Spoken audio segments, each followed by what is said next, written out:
Hello and welcome to Australian Transformers Weekly, bringing you Transformers news from around the world. This is episode 186. We are recording live on Saturday, 23rd of March. I didn't change that in the run sheet. Awesome.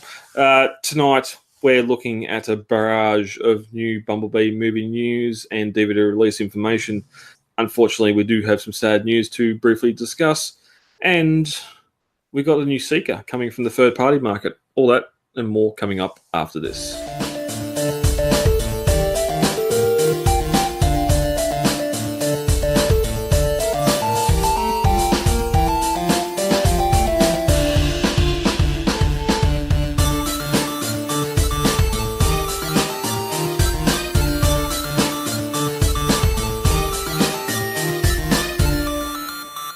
Hello and welcome. I am Brad Ostrom Prime, coming to you from a little... Well, it's not an location. People know where I live. In Victoria. Joining me tonight, it's the dynamic duo Max coming from South Australia. Hello. Hello, how's it going? I've just come off a 6-day week, so I'm tired. So maybe not going too great then. No. Taking on a Saturday morning job, so my appearance on the show when we record Friday nights may be a little bit sparse heading on in, but apart from that, I went shopping today and I found nothing. My Target had just got in the Legends 2-packs of the Siege figures. They had the laser beak and whatever its partner is, and the police car and whatever its partner is, and they scanned in at $20, and I've gone, no, it's not worth that. Not with some of the good Legends figures we've got in the past being $20, fine, but these two little things. $20 for the two? Yeah, the 2-packs. I couldn't justify paying it for another Laserbeak, especially for a line that isn't touching the buttons at the moment. Yeah, it's a interesting price point there. Whatever's going on with Legends and that smaller scale right now, it's a bit hard to weigh that up. Yeah, and we touched last week about the whole distribution thing. There's been reports during the week that Target, Big W, and some other stores were getting Siege figures finally, Wave 1. And then it seems straight away Wave 2 as well in some locations. Have you seen anything new hitting stores? Siege, Studio Series?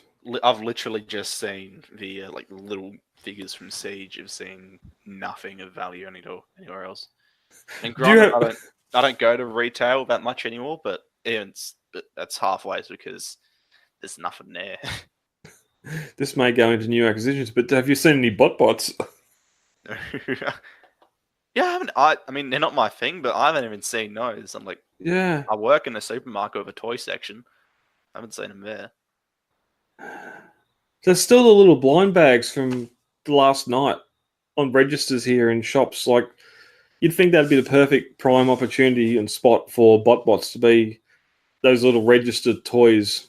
Like now we're just starting to get the Lego Movie 2 and Unikitty and Simpsons and all sort of stuff in those little blind bags at registers. You think bots would do the perfect thing to be at the registers as well, and it must be my location, because it seems that for whatever reason the Transformers fans are really excited about them, and then no one else is. Like the actual, I don't see kids buying them or anything like that, you know? Yeah, it's unfortunate. Anyway, shall we get on to the show in proper? I suppose we're going to have to. Yeah, we're going to have to. Eventually. Not bots, bot shots. Bot Shots Weekly is the weekly Transformers Collectors Club Australia competition in the TCCA Facebook group. All you have to do is post up your pick of one or more of your bots out of the display and in the real world, and you can go into the weekly, monthly, and then yearly competition to win a prize. This week's winner is not in the run sheet. Josh Ha posted his little Myrtle with the I'd say the Titans Return Dinobots. It looks like the Grimlock. I can tell you what turtle is. I can't tell you what figures they are. I think so, because that Grimlock's got quite a wide stance there. Yeah, yep. And it was Turtlesaurus. Like he had the caption there, so amphibian, not reptile, but What? I'm turtle. I'm gonna pretend you didn't say that. Turtle. Yeah, it's a reptile. Okay, I didn't think at all then. I said I'm gonna pretend I never heard that. Good. I might just even delete that. Good I work, do. Josh. You're the week 4 winner. Where are we? We do have a week 5 coming up, and then the winner will be announced for March, and you'll go in the draw for the end of year competition for a prize that I'll get organised soon, so people know what they're entering to win. We're going to move swiftly on and get to the news. Straight into news. Hasbro news. That will take us into some news. What news comes from via yonder? Coming up next, Bumblebee, the movie, to end all movies, is about to come out on DVD and everything else. It is currently available on iTunes Australia for $25. Boo. With the digital release, there is some behind-the-scenes stuff and extras that you do get. I've never got these. I don't know. Apparently I've got them when I've purchased DVD, digital copies, but have no idea how to access any of it. I've never actually bought a digital movie. Oh, this is news to me. There you go. But some of the extras, we got some really nice digital images of the character renders from that 1 5-minute scene that everyone loves and forgets about the rest of the film from Bumblebee. Here we got RC. Now, the quality is not the best. I'm guessing someone's grabbed these off of screen cap or something, because this definitely isn't HD. But if you want to, do you want to? I can just bring up my poster. I've got a couple extras in there. There's a video of like a little spin around, and it freezes on various characters during our opening sequence, and so we've got some pretty nice views of them, like the best detailed looks we've gotten at these new CG models. Yeah, this one definitely a big one being Designation Starscream, where all previous it was supposed to be Blitzwing. Max, you were saying before that we seen a Blitzwing character in the first trailer, but by the second trailer, this seemed like the blue shins and blue arms had been added to the character mold. Yeah, so it's a slightly different model as well with a head. So it's like started off as that Blitzwing model, then became Starscream, and it seemingly coincided with the character being announced as Blitzwing. So, not to harp on this again, maybe, but probably started production as Starscream.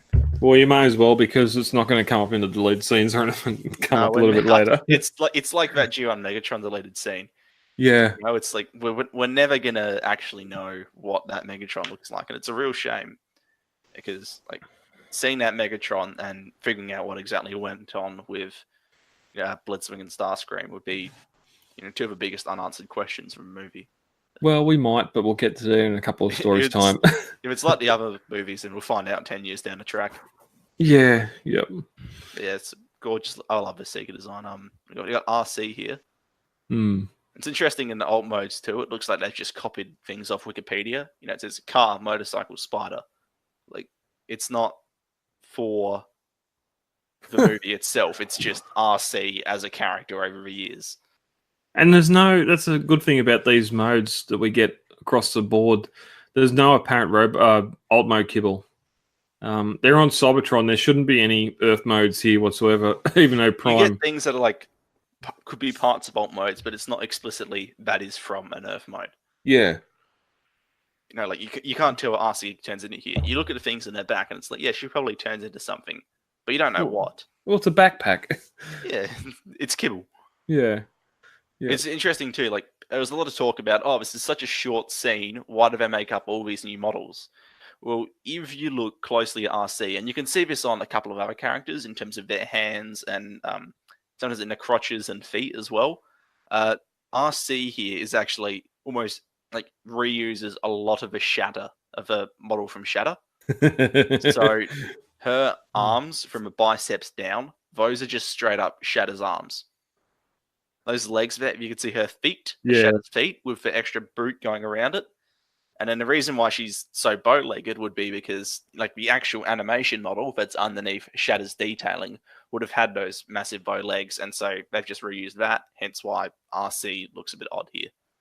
The same looking feet as Lockdown as well, and that's. I mean, retail's always been a thing in Transformers. But that's the thing. So many people see this as a complete another departure from the Bayverse, but it's not.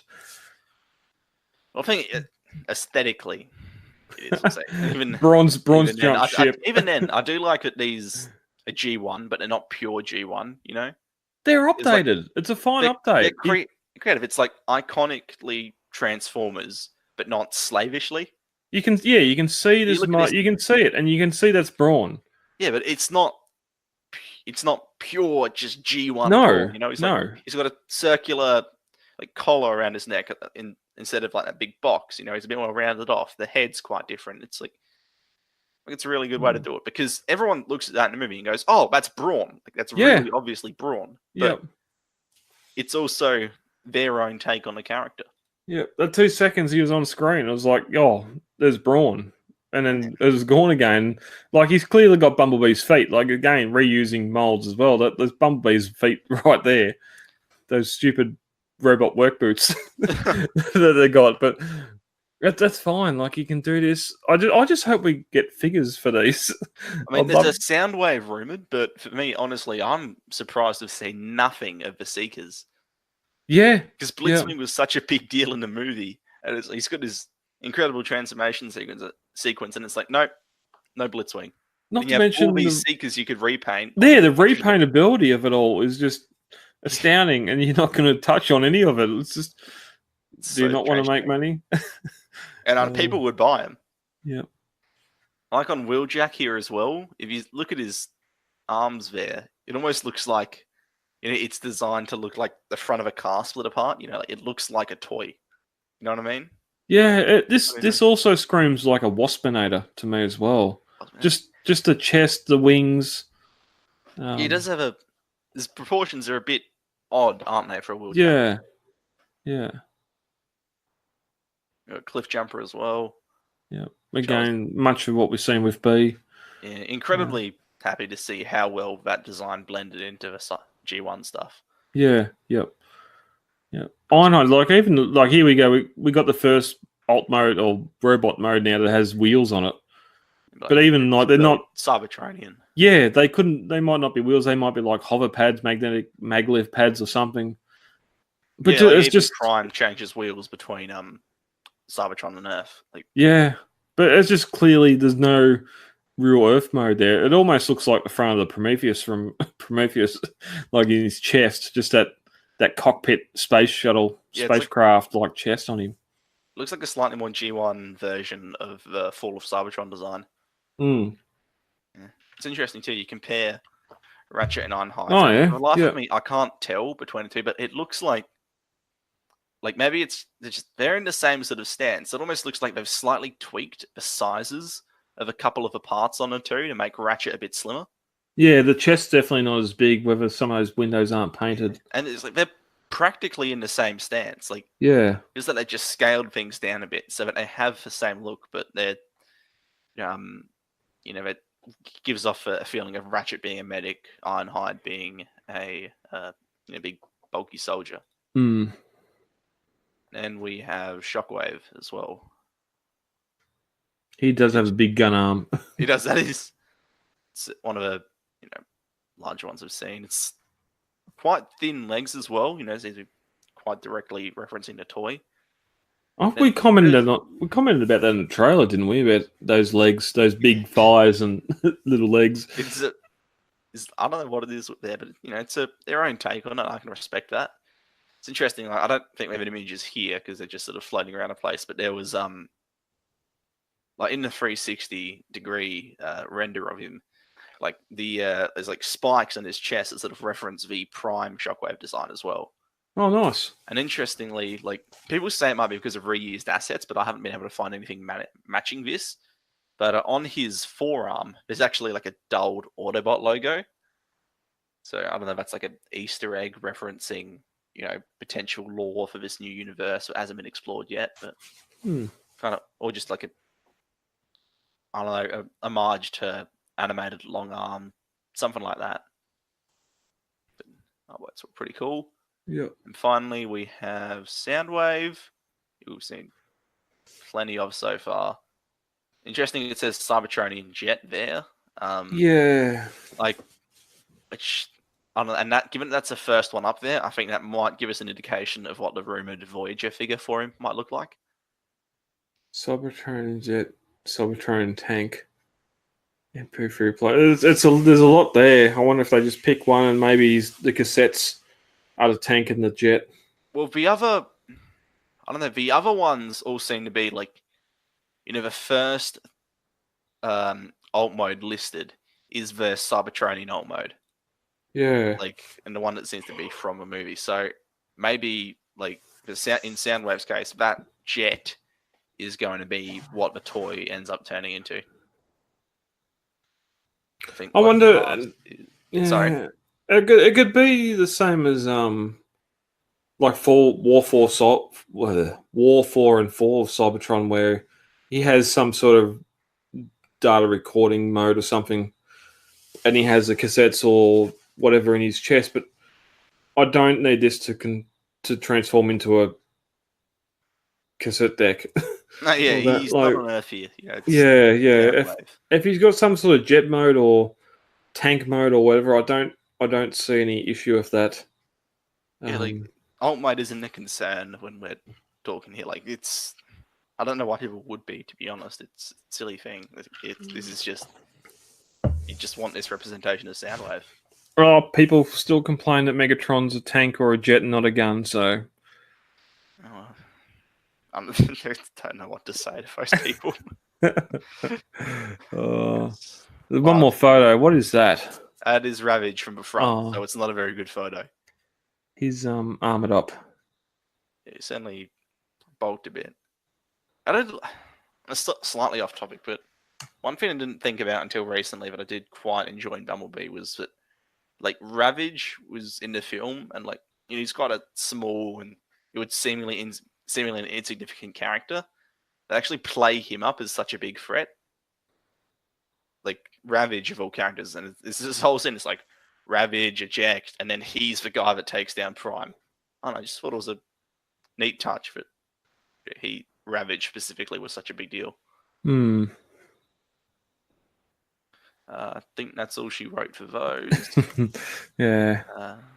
I'll stop. I wonder if even if the toy needing to eject the cassettes and that, I don't know if it's really needed, or if Ravage could be a Legends or something on his own.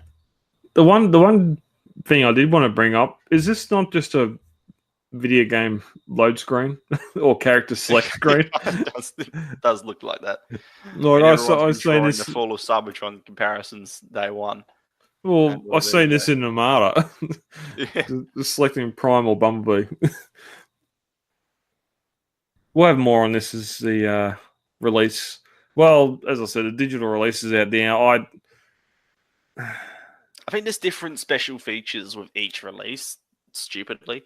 But hopefully what that means is we might see more in the future. Yeah. I doubt we're going to see the Megatron deleted scene, because in one of the special features is a motion comic where the Megatron design that they use in that motion comic is just for 07 design. Yeah. So, which I think that's a bit of a disappointment to people. Yeah. Yeah.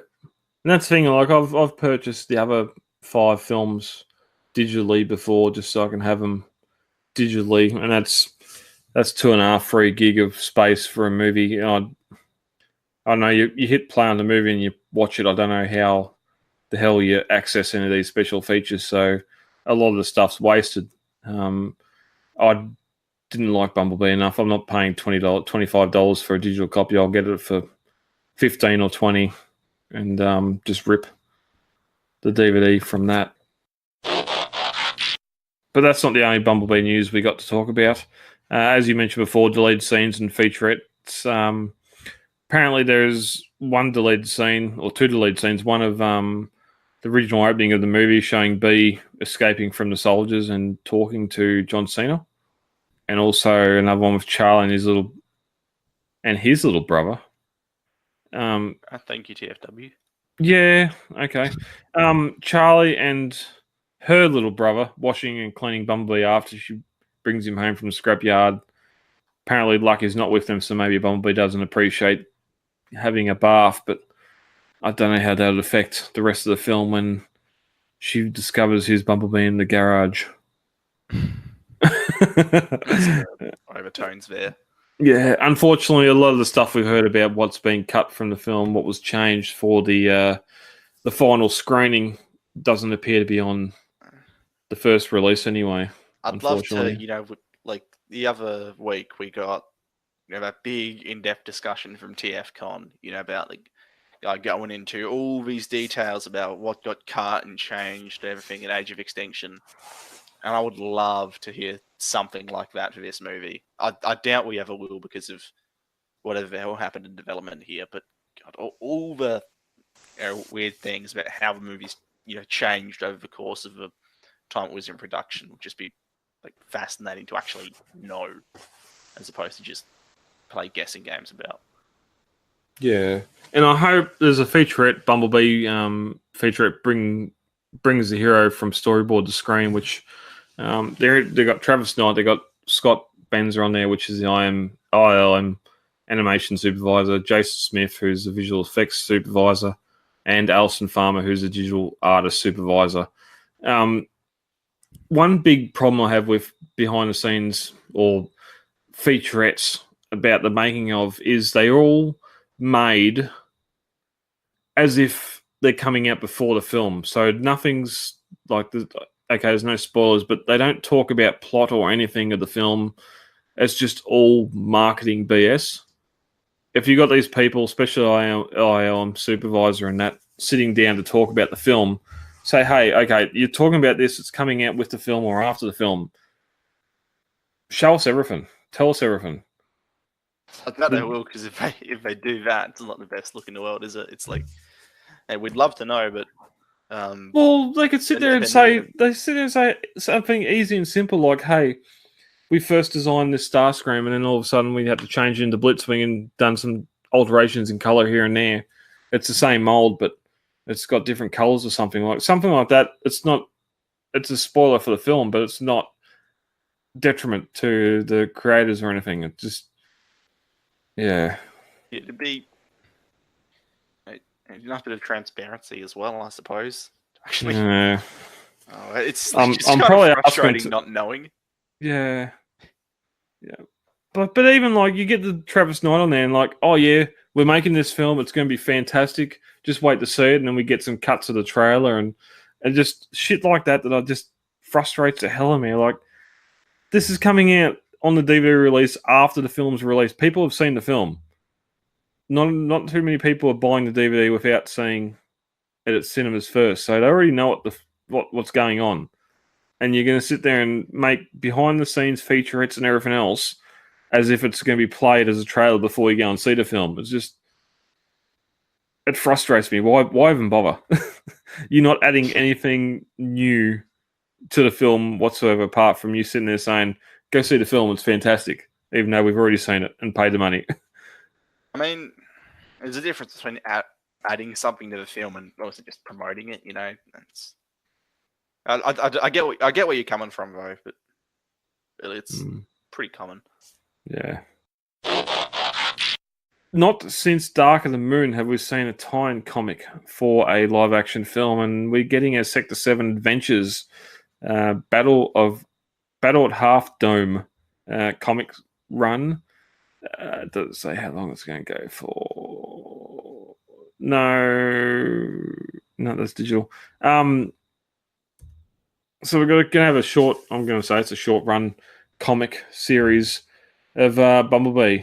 And interesting there, we get that Soundwave we just seen in Cybertron mode, and then we're getting the Dark of the Moon Laserbeak and a really weird Frenzy that has.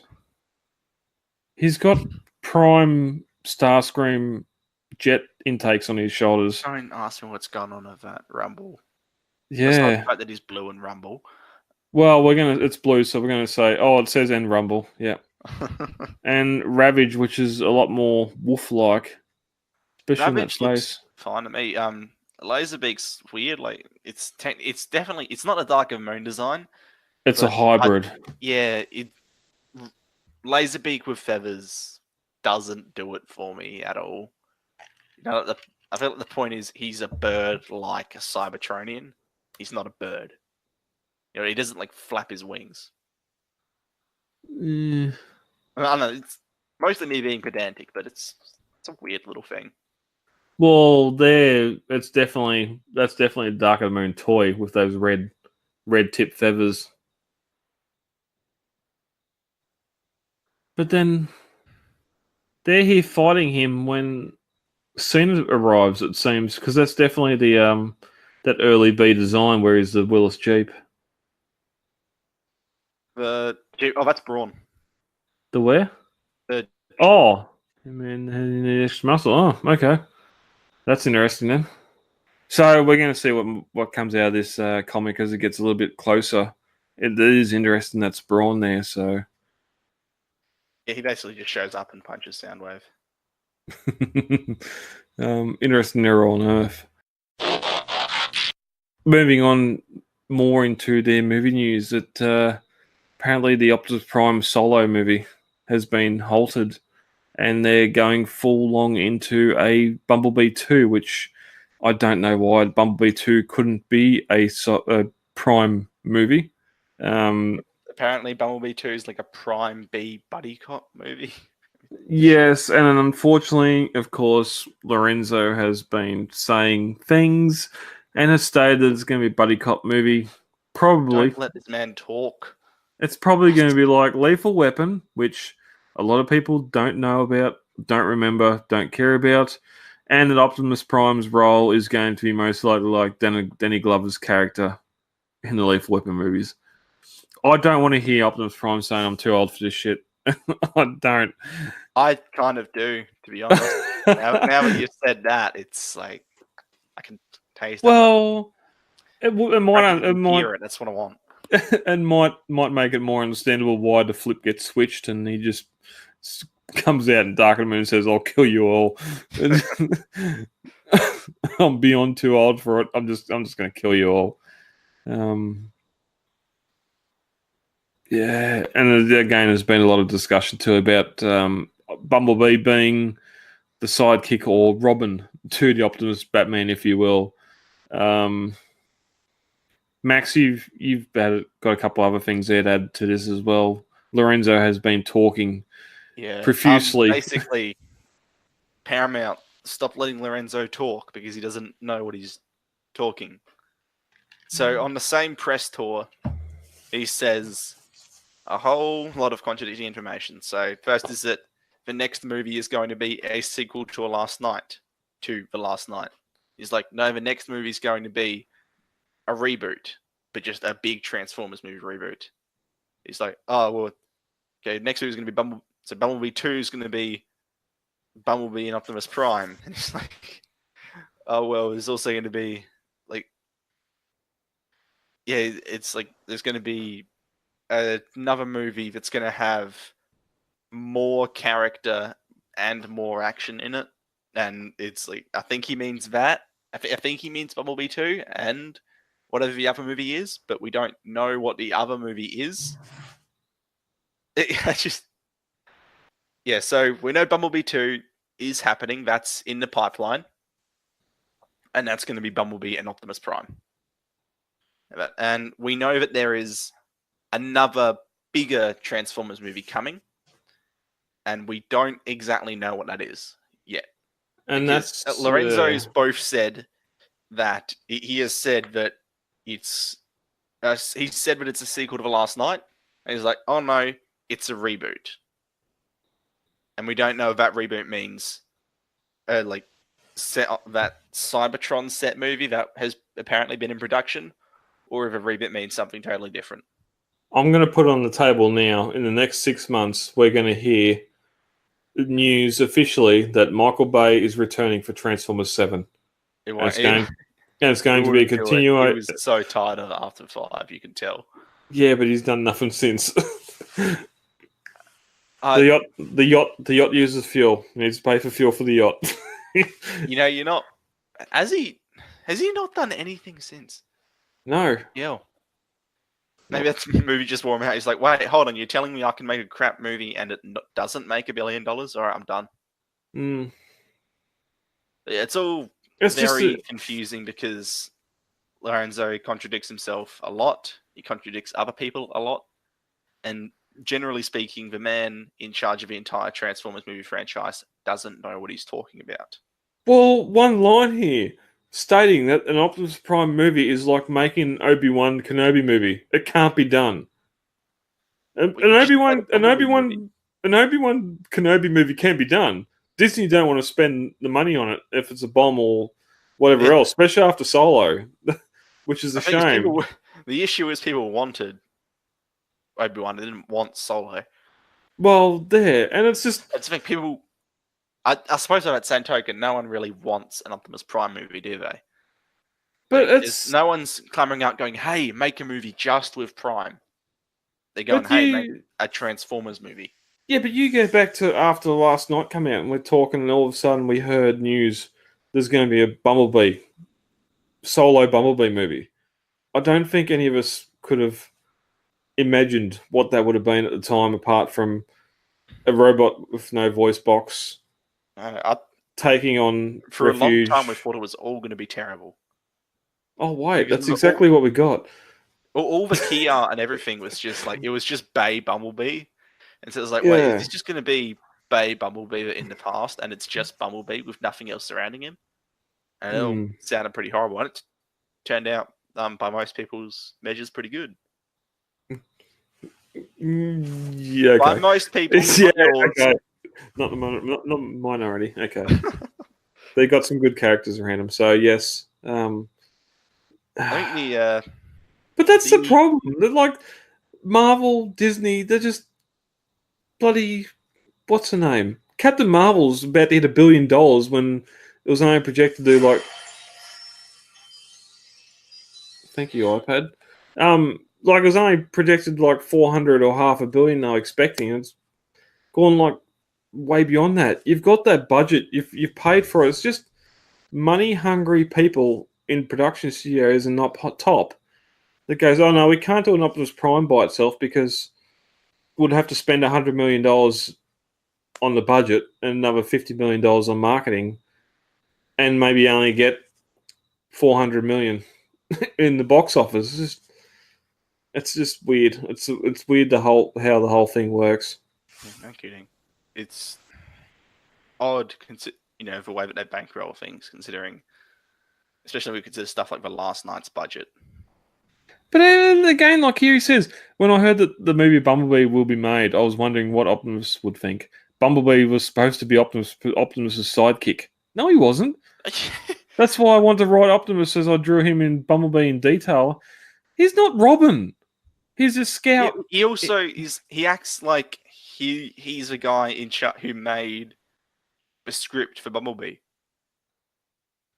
Like, maybe he is. Maybe he really does have that much creative control, but I somehow doubt it. But then here too, like he concluded the interview by saying he wants to humanize Optimus. He's very much like how Bumblebee was portrayed in the... Bumblebee wasn't humanized in the movie. It's a classic fish out of water story. He's characterized. He's not humanized. Yeah. Point of Bumblebee is that he's a character and like he wasn't human. You know what I mean? Like he is this incredibly alien thing who spends half a movie, in a vulnerable state because he's brain damaged. It's like his entire thing is that he's not a humanized character. He's something completely separate, but still has emotions and empathy and all that. Like, that's the point. It's not making him human. That's the whole reason you have sympathetic human characters around him. He says he wants to humanize Optimus, as if, like, Optimus Prime's character wasn't the only good and thought out thing of the Michael Bay movies. Like, if I could point to one through line of those first 5 movies and say, this is a good character plotting, I would point to Prime. Right? And he's like, no, I want to humanize Prime. It's like, well, you've already done that. You know, humanize Starscream or someone, you know, who just spends the first 3 movies just being a, you know, little sycophant. Humanized Shockwave, who's just a grunting mass of purple. Or humanize any number of his characters. Don't go like, oh, I'm going to humanize. I'm going too long on this. Yeah, I know, but that comes back to the same problem with, or the problem with G1, where every G1 character is a human stereotype, where in the live action films, they're alien robots. Jazz should not talk and do beatboxing and all that shit, and people have a big problem about that Jazz in the film because this is a good place to dig or kick it, where you got Scatman Crothers doing the whole Jazz thing from G1, where it's just a stereotype. There's a lot of Transformers stereotypes from G1 that would not make it there now because people in high places with moral standards would say, no, this is racist or this is not to be... I mean, to be fair, I think they did call it racist back in the day anyway. Well, they probably did, but no one was... Cliff Jumper's voice actor quit because of racism. Yeah, yep. But I do get what you mean. Like, it wouldn't fly nowadays, and that's probably in a large part why we saw such a heel turn in The Last Night.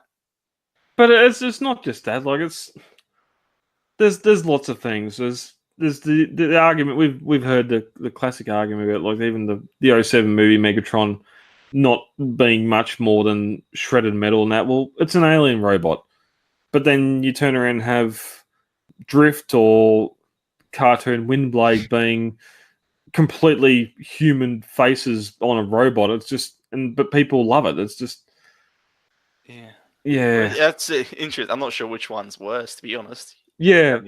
Shred of metal of this weirdly humanized thing. Yeah. Which is, I think Bumblebee, this movie, stuck a good balance between the two. Except for Cliff Jumper, because it was just that. What? I still don't care why everyone's so hung up on his face. Yeah, I know. I see it, but I don't see it. It's...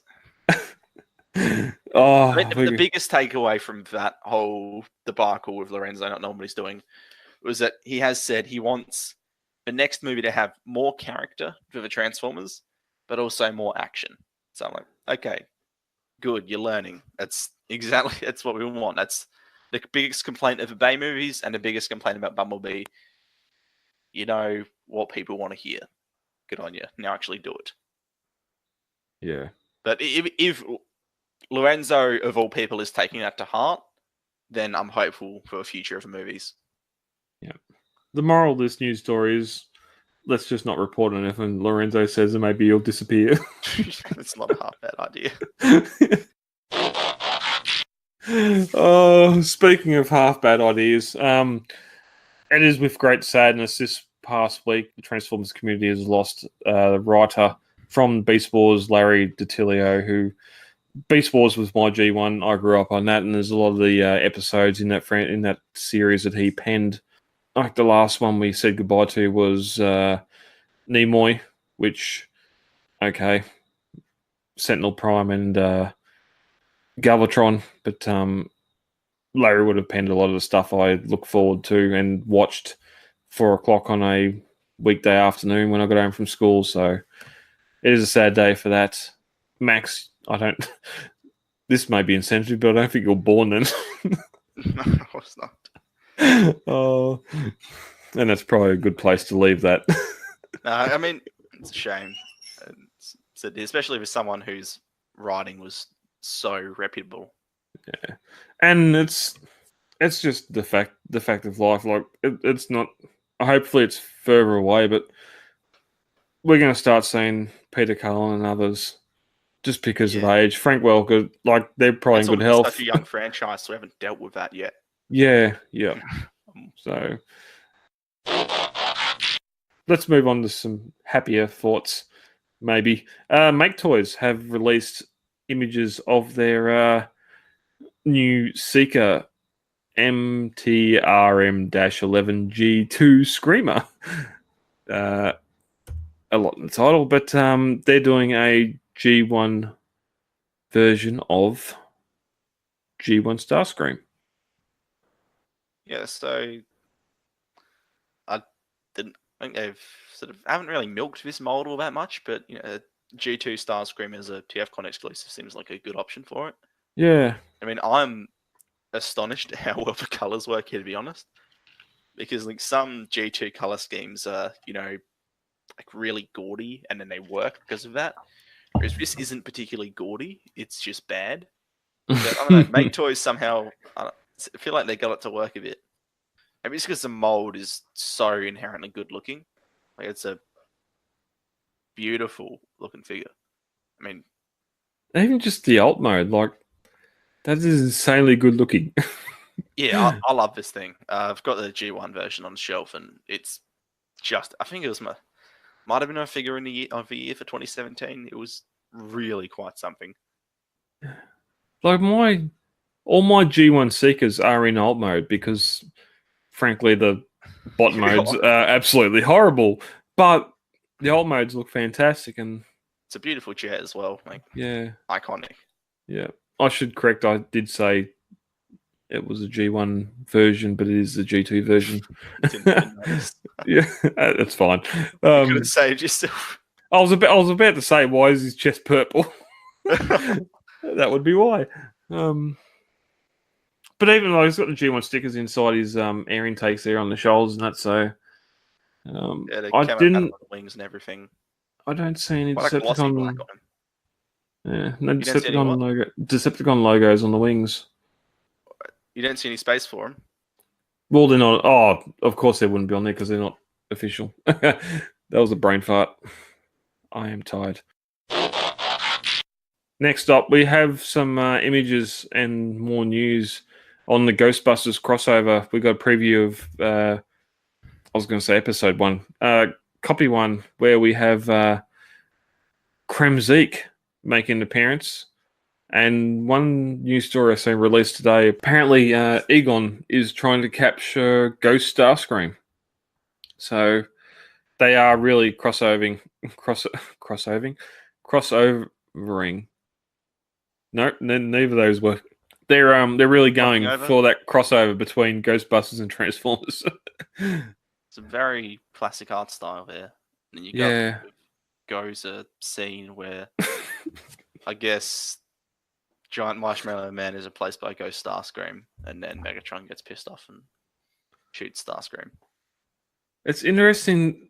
I think we mentioned this before where we've seen him in the art. It's got Megatron's head around his neck, yet Megatron's there, alive. I think it's like a fantasy.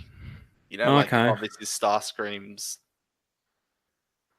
fantasy. So what we got Shockwave, we got Prime, Megatron. Is that other one Skyfire? Jetfire. Yeah. Skyfire, yep. Jetfire. Skyfire. And we got Gozer coming on here. That art down the bottom is really weird. It's like, Megatron, what the hell did you do, Starscream? It really looks like talking him down. That's some interesting art. Yeah, it's almost G1 to a fault, to be honest. Oh, of course, we got the dog things. Yeah. They look very Voltron. Right, so they do too. Like, especially the shape of those legs. Yeah. Voltron yeah. Well, like, I get like MMC Predaking vibes, to be honest. Yeah, true. That's all right. I might even purchase his first comic and give a bit of a read, see what it's like. Lastly, Viz Media have announced only just yesterday that there's going to be a new art book coming to the market. The book's going to showcase hundreds of iconic and rare images drawn from the Hasbro archives, as well as development art from Paramount, featuring films in an impressive amount of 408 pages. retailing at $50 for pre-order, which I'm guessing is US. And for $100 US, you can get a couple of, or 5 art prints exclusively for it as well. Max, do you have any of the art books that have come out, or even the TF collecting books that have come out for the franchise? No, I feel like I should. Some of them are quite good, but it's like you're way up putting money in them, and it's like, well, might as well buy a figure instead. Or Yeah. it's like it's it's the sort of thing where I definitely see the appeal of it. It just hasn't gotten to me yet. It is interesting. The cover image for this story is of 07 Prime from the movies, and I mean, I definitely suppose at this point it's pretty iconic.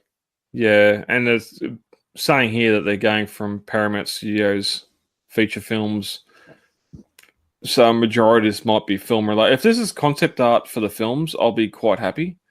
If it's the stupid CG renders of Autobots doing unhumanoid stances and superhero landings and everything else, I'll be disappointed. But I don't know how you could merge and have a single book of 400 pages with both Hasbro archive stuff from G1 or other series and then the film, unless you're going to do across the decades and do like a progression of the franchise type thing. Well, I think this is just all of Transformers, basically. Yeah. 408 pages is a lot of space to fill. It is a decent book. Yeah. But then, like a regular hardcover, that sounds like it's a novel, not more Interesting. It doesn't seem like it'd be in the vein of some of the other art books have gotten. So, there was like more than just the Geek Spark was that one that came out a couple of years back, but that was more just original art pieces largely done for that book. Yeah, the legacy Whereas art one, This seems to be like all archives pieces. So actual pieces of artwork that have been used and had a purpose in the past being brought back here. Yeah. If this is unreleased stuff that's come out before, I think they've definitely got a lot of people who are going to be interested in this. It does at least interest me to see what's in it. Because especially when you get bits of old concept art and everything, it's always pretty interesting to get a look at. Yeah. Yep. Indeed. New acquisitions. I went into my Target today and found only the Siege 2-packs of Police Car and his counterpart and Laserbeak and his counterpart, and I wasn't paying $20 for it because they look pretty shit. Max, anything new on your end? I wish I could say so. Oh, I was hoping I was hoping you had something. No, it's unfortunate, but yeah, I just find myself not buying very much nowadays. Oh, anything pre-ordered and coming in? Ooh, kind of lusting after that 3A Bumblebee at the moment, after hearing many good things about it. So, waiting for that to come in, and then. What's the release on that? When are you expecting? It's sort of nowish, really. Like they do a few production runs 3A, so it'll be in at some point over the next couple months. Definitely looking forward to that. That's a bit of a window. If you have, it's ambiguous. It's 3A there. 3A doesn't they don't really stick to things. It seems like they're just like, yeah, whatever. We'll make the figure. You'll get it eventually. That's like buying a $1 power cable from China and you'll get it by May. It's like basically. What? Yeah, and then from there, it's probably figure out way up whether or not to jump on that Blitzwing as well. Are they doing a deluxe version or is it just a big version? Deluxe version. They haven't shown any premium scales for Bumblebee yet. Oh, okay. Interesting. Just going with the little stuff and seeing how they sell, I suppose. They're like they've said they're gonna do them, but they've shown nothing so far. We've got a few months ahead. We'll see what they come up with. Yeah, 3A University are being pretty popular right now, so it'd be interesting to see how things pan out, especially of all the new material they've got from Bumblebee. So, All right. If neither of us have much to talk about, and That's it. things. Time to sign off. But before we do, there's people watching now. There's people listening now. We want to hear from you. We've made a considerable effort to get on tonight. I'm half asleep. I want to hear from listeners. Post up in the Australian Transformers Weekly Facebook page if you're listening, if you're enjoying things, if you have questions, any feedback, anything. Because at this point, I was hoping to get about 200 episodes before I'd made the decision. But if we're only going to record when we can, then we're only going to record when we can. So there's going to be some gaps here and there. It might only be fortnightly. We'll see what happens with the show, but it's one of those things. We got some issues going on at the moment behind the scenes. Some of them can be helped, some of them can't. I've had to, as I said before, I had to start working 6 days a week, which is absolutely hell. But you got to pay the bills somehow, and hopefully I can buy another Transformer, second one for the year, out of it all. But yeah, we started this just to have a discussion on the weekend about Transformers. If people watch, they watch. If they listen, they listen. That's still the thing. But if we want to, just want to see that there's listeners out there that want to keep on hearing what we're saying. Otherwise, we'll just, when we have some news to talk about, we'll get on and talk about it and publish it.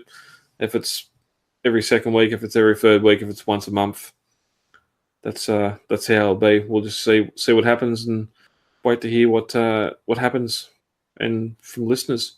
Yeah, keep us posted on, especially what you want to see on the podcast, I imagine. Yeah. This camera's doing real things. It's like I'm in infrared. Or I'm not seeing it on my end, so maybe it's being weird for you. Yeah. Hopefully it's fine. My eyesight might just have stopped reading the red. it's now in the blue. Not asleep anytime soon. It's the blue spectrum. So yes, again, thank you for listening. Everything that TCA is can be found over at transformerscca.com. If you aren't in the group already, Australian residents, you can head over to transformerscca.com. No, you can head over to Facebook and look up Transformers Australia and or TCCA there and come into the Facebook group. Max, me, you, Jason, John, all the guys on the show are over there to discuss, and Bot Shots is there, so head over there for that as well. Again, the podcast can be found over at transformersweekly.podbean.com. The RSS feed is there if you want to download it. We've got 186 shows there on iTunes, so you can go back and look at some of the previous stuff, or just stay with what we produce weekly, where we do. Max, thank you, sir. Thank you. It's sleepy times. It's time for sleep. Yeah. Good idea. Lullaby. All right. Until next week. Thanks, Max, and good night, all. Catch you later.